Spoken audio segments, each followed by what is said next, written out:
அகிலத்தின் முதல் மொழியாம் எமது தாய்மொழி தமிழுக்கும் இந்நிகழ்ச்சி ஏற்பாட்டாளர்கள் அனைவருக்கும் திரையுடலோடி திரவையும் தேடும் வேட்கையில் இப்பாவுலகில் பறந்து விரிந்திருக்கும் எனது தாய் தமிழ் நெஞ்சங்களுக்கு எனது வணக்கங்களை உரித்தாக்கிக் கொள்கிறேன். இன்றைக்கு குடும்ப சூழலில் சமூகத்தில் சாதிக்கிறதுக்காக அதிக சவால்களை மேற்கொள்கிறது ஆண்களா பெண்களா? நிச்சயமாக ஆண்கள் தான், இதில் என்ன டவுட் இருக்குது? ஏன்னா ஆண்கள் அன்பு காட்டுதலில் இயேசுநாதர் மாதிரி, அறிவில் நாங்கள் சாணக்கியர்கள், வீரத்தில் நாங்கள் ராஜபுத்திரர்கள், விவேகத்தில் நாங்கள் விவேகானந்தர் வழி வந்தவர்கள், சவால்னு வந்துட்டா நாங்கள் தான் சாதனையாளர்கள், மொத்தத்தில் நாங்கள் தான் சாதனையாளர்கள். இதை சொன்னால் நான் ஒத்துக்க மாட்டீங்க. நம்ம பெண்கள் சைடில் இருக்கிற சௌமியா மேடம் அவர்களை அறிமுகம் தேவை கிடையாது.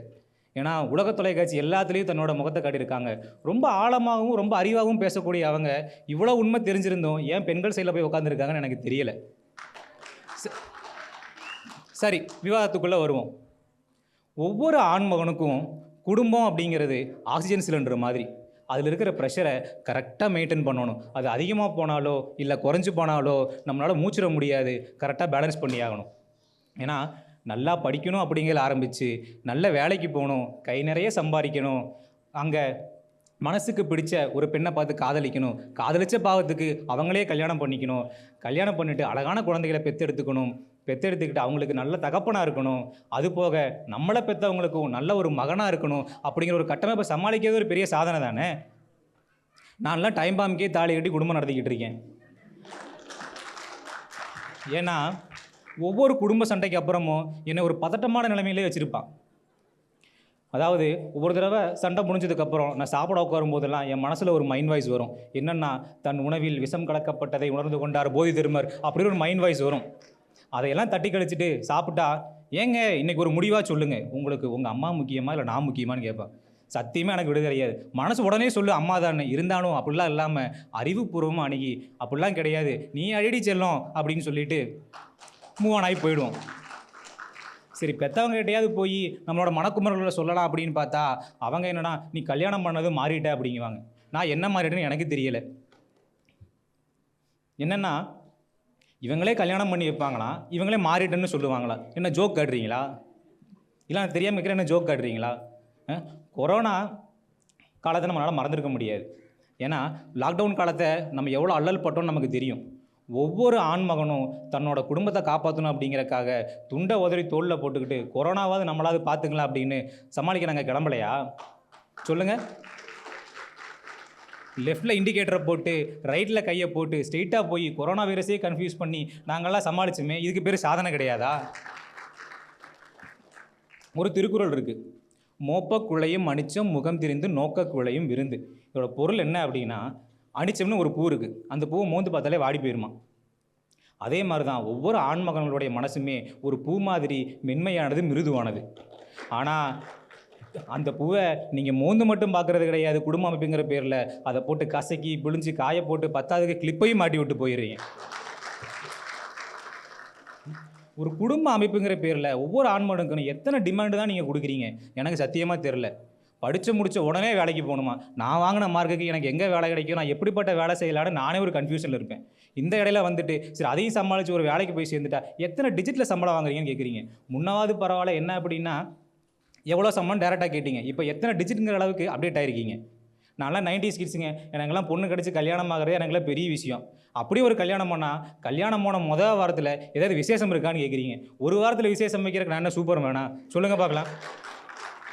சரி, அதையும் சமாளிச்சுட்டு நான் சாதிச்சிட்டேன் அப்படின்னு ஒரு ஃபோன் பண்ணி எனக்கு குழந்தை பிறந்திருக்குன்னு சொன்னால் பையனா பொண்ணான்னு கேட்குறீங்க. அது வரைக்கும் நியாயம், ஓகே.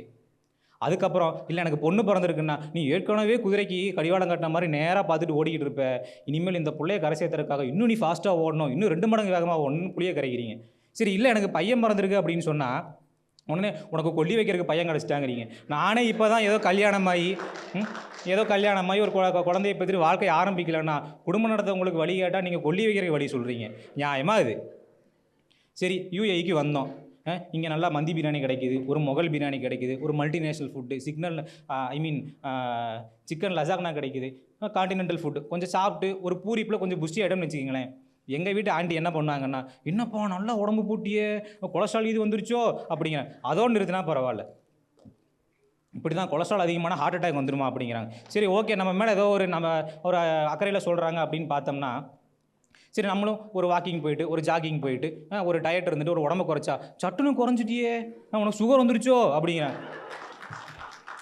ஏங்க இதெல்லாம் உங்களுக்கு என்னங்க பிரச்சனை? நான் இப்படி தான் உங்களுக்கு என்னன்னு காட்டாமல் பதில் சொன்னா, என்னப்பா ரொம்ப கோவப்படுற, உனக்கு பிபி அதிகமாக இருக்குன்னு நினைக்கிறேன், போய் செக் பண்ணிக்க அப்படிங்கிறேங்க. நியாயமா இது? அந்த குடும்பத்தையெல்லாம் சமாளித்து நீங்கள் கொடுக்குற மென்டல் ப்ரெஷரில் ஏதாவது ஒன்று பண்ணிட்டு போய் உள்ளே போய் உட்காந்துடலாம் தான் தோணுது. சரி இப்படி குடும்பத்துக்கு உழைச்சி ஓடா தேயிறமே, சரி எப்படியோ ஒரு உடம்பு சரியில்லாமல் போயிடுச்சு, போய் ஒரு ஹாஸ்பிட்டல் அட்மிட் ஆகிருந்தோம்னா, நீங்கள் ஒரு பூச்செண்டு கொண்டு வந்து கொடுத்துட்டு, சரி பூச்செண்டு கொடுக்குற பழக்கம் நமக்கு இல்லை, சரி நீங்கள் வர்றீங்க, ஒரு பூஸ்ட் வாங்கிட்டு வரலாம், ஒரு ஹார்லிக்ஸ் வாங்கிட்டு வரலாம், ஒரு சாத்துக்குடி வாங்கிட்டு வந்து கொடுத்துட்டு பார்த்துட்டு நல்லா விசாரிச்சு நீங்கள் போகலாம். அதையெல்லாம் விட்டு போட்டு போகும்போது ஒரு வார்த்தையை போட்டு போவீங்க, என்னென்னா நல்லா உடம்ப பார்த்துக்குங்க, ஏன்னா எனக்கு தெரிஞ்ச ஒருத்தர் போன வாரம் தான் இந்த வியாதி வந்து செத்து போனார் அப்படின்றீங்க. நான் வாழணும்னு நினைக்கிறீங்களா இல்லை சாகணும்னு நினைக்கிறீங்களா சத்தியமாக எனக்கு தெரியலை. பெண்கள்னு சொல்லிட்டு வரீங்களே, நான் உங்கள்கிட்ட கேட்குறேன், எங்கள் மாமியாரை நாங்கள் நல்லவங்கன்னு சொல்ல முடியும், உங்களால் அதை சொல்ல முடியுமா? இல்லை அதை ஒத்துக்க தான் முடியுமா? இதே உங்கள் சொந்தக்காரங்க வந்தாங்க அப்படின்னா நாங்கள் நல்லபடியாக கவனிக்கிறோம். இதே எங்கள் சொந்தக்காரங்க வந்தாங்கன்னா ஒரு பொய்யான சிரிப்பு இல்லாமல் உங்களால் வந்து கவனிக்க முடியுதா? சொல்லுங்கள் பார்ப்போம். சரி இதெல்லாம் விட்டுருங்க, எனக்கு வேண்டாம். நீங்கள் பண்ணுற தப்புக்காக அட்லீஸ்ட் நீங்கள் சாரி சொல்லுவீங்களா? மாட்டீங்க. ஏன்னா நீங்கள் தப்பு பண்ணாலும் நாங்கள் தான் சாரி சொல்லணும், நாங்கள் தப்பு பண்ணாலும் நாங்கள் தான் சாரி சொல்லணும்.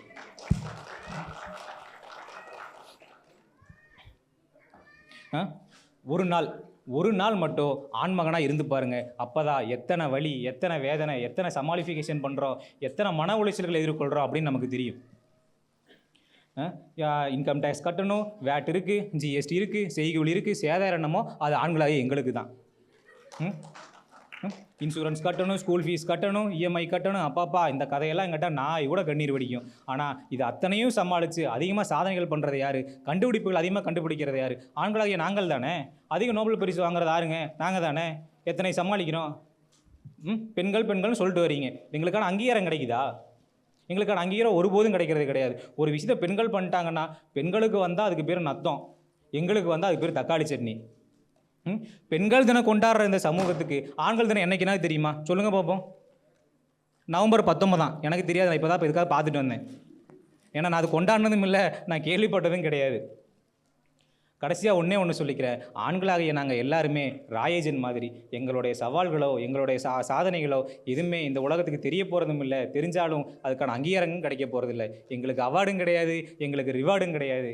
ஏன்னா பாஷா படத்தில் வர ரஜினி மாதிரி ஒரு ஸ்மைல் பண்ணிவிட்டு அழகாக மூவ் ஆகி போய்கிட்டே இருப்போம். ஆகவே குடும்ப அமைப்புகளுக்கு நடுவில் சவால்களை நம்ம சமூகத்தில் சாதிக்கணும் அப்படிங்கிறதுக்காக அதிக சவால்களை மேற்கொள்கிறது வந்து ஆண்களாகிய நாங்கள் தான்.